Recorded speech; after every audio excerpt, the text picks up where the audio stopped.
ready to wet you like baptism. It's rap pugilism when I be placing 208 bones in one zone. With microphones, I'm like the Blade Runner hunting clones. Shimon, I beat it like one glove in a bad nose job with more breathing techniques than Lamar's. RAS still be drinking more liquor brews and continues the liquidation to cruise with a drunken technique like Shundine's Kung Fu and Virtual Fighter 2. See me, son, I'm the one sporting Dolce & Gabbana. Peeling this sucker's wig back like cradle cap. You ain't no cap pillar for real, and for who you desire to kill, you need more God than Zilla. John R. Austin II, aka RAS KASS, born September 26, 1973.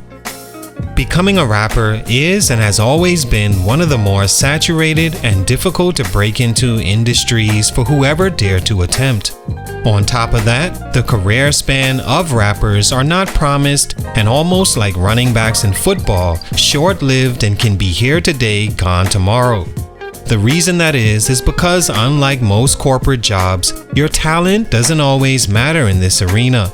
A lot of times, the best rapper can go overlooked for the one who presents himself as more marketable or has better connections, a better personality people may gravitate to, therefore he can sell more, or have a look that the females would eat up and lead to sales as well. Many factors go into becoming an entertainer, specifically becoming a rapper, and most times the nicest MCs are left behind, only to be remembered by the ones in the right place, right time, or lucky enough to have had it brought to them at some point. I feel like that about today's feature. I didn't grow up listening to RAS KASS and honestly never heard his music until around the time this channel started, but when I did, was blown away immediately and couldn't believe it myself. It kinda went like this: oh, such and such wants me to do a feature on RAS KASS. Let me check his music out. Types in the name, thinking, what the fuck is a RAS KASS? First song comes up, anything goes, clicks it, and immediately the beat captures my attention, being right up my alley. I'm rocking out, listening to each bar, already sold on the cadence and the sound. And then he says, money gets washed, it's only illegal if you get caught. Scrunch his face, now totally aware. Thought you knew, cause the DEA do it too. Keep separate books for the internal revenue. I'm like, okay, he talking that. Continues through the hook and stops at the line, I get manicures to keep my cuticles suitable. Player, don't hate me because I'm beautiful. Right there, I had to turn it off and sit back for a second, and after replaying that line a few more times, I got a glimpse of the genius RAS KASS is, but would be delighted when the second song I clicked on being Nature of the Threat, and that was it. It literally took me years to do a feature on him because not only did I feel I needed more time to really understand and enjoy his music, but also his career and what could have happened to make this seemingly undeniable MC not blow up in a time like the 90s when his style was arguably at its peak.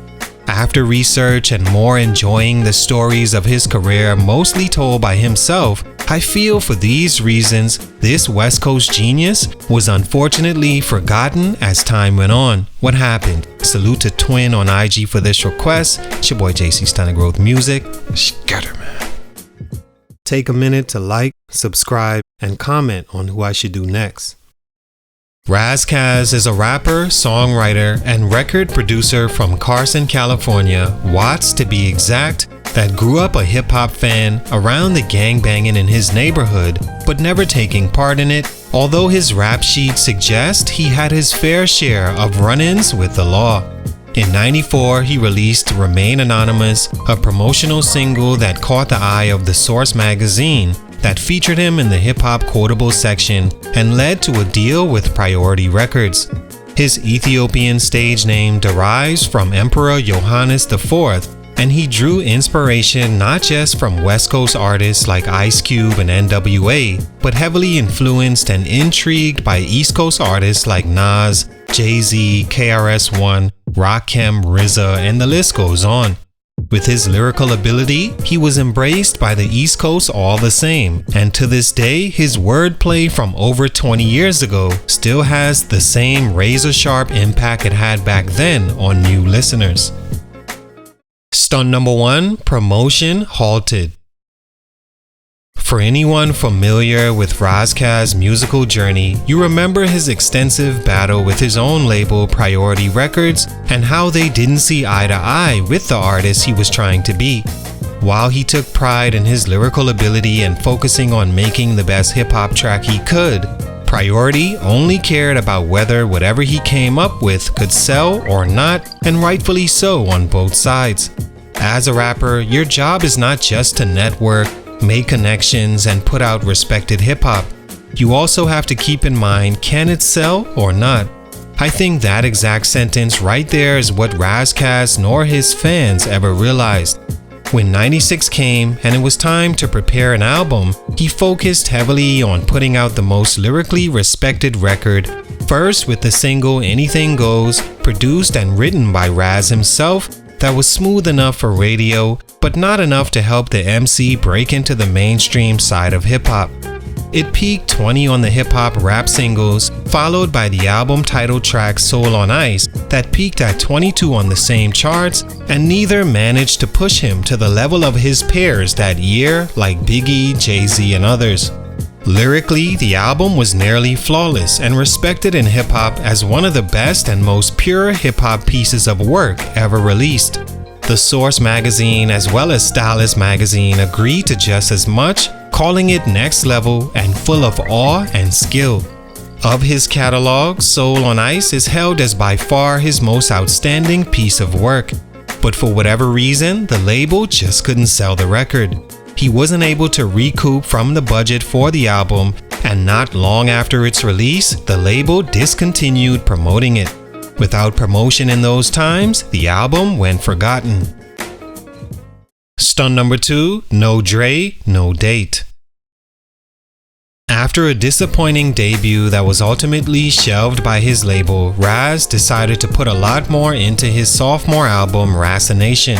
Another dope lyrical record that was also shelved halfway through because it lacked the sales to continue pouring money into it. With 2 albums now basically thrown out by the label because they just couldn't sell it, RAS KASS had to come back with something huge on album 3, scheduled for release around 2002. He had no choice but to, seeing what the label did to his first 2 albums, because he didn't produce a record that could be sold and bring back the money expected.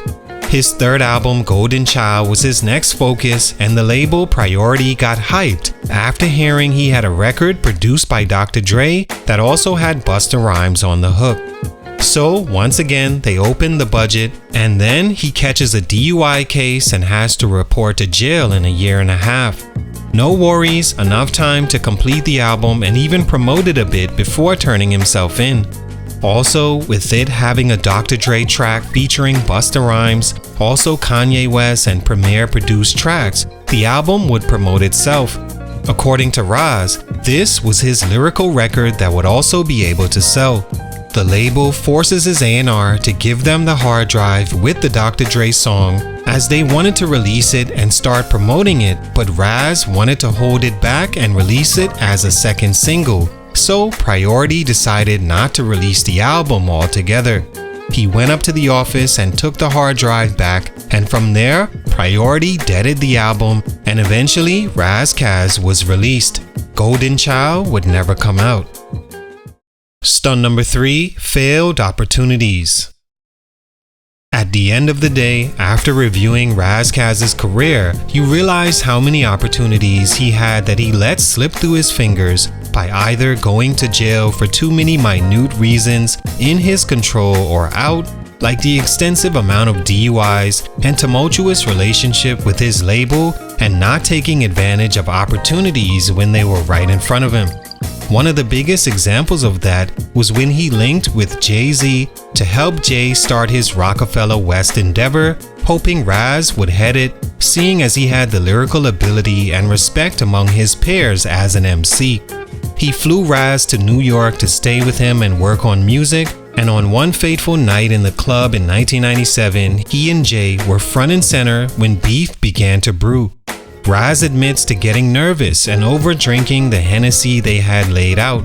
Soon after, Jay gets on the mic and spits some bars and kills it, Raz recalls. He then calls him to the mic and he says he fumbled his bars because he was too drunk, and Jay never forgave him for that nor worked with him again, likely feeling Raz wasn't prepared for his opportunity. And that was kind of the story of RAS KASS's career. When opportunity knocked too many times, he wasn't ready to answer, and in those times that just couldn't fly with so much competition around. All in all, RAS KASS is one of the dopest MCs lyrically still to this day. He didn't release an album from 98 to 2013, and the ones released thereafter didn't make the noise he hoped. He continues to work on music and continues to be underrated as a lyricist. Super great rapper, but for these reasons, his growth musically was stunted. Salute, much respect. It's your boy JC Stunted Growth Music, and I'm out.